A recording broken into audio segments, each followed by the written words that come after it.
Hello everyone, welcome back to my channel. ఈరోజు కొబ్బరి నూనె ఎలా తయారు చేయాలో చూసేద్దాం.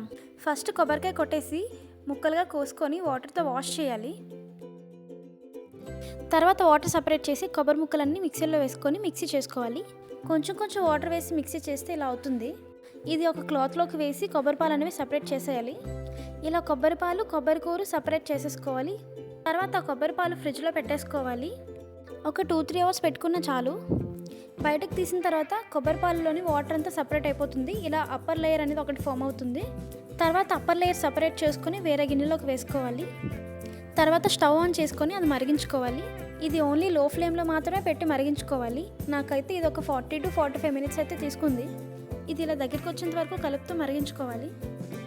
మేము చేసిన త్రినాథ వ్రతం పూజలో ఉన్న కొబ్బరికాయలు అయితే ఉండిపోయాయి. సో ఏం చేయాలో తెలియక నేనైతే ఇలా నూనె తయారు చేసేసాను.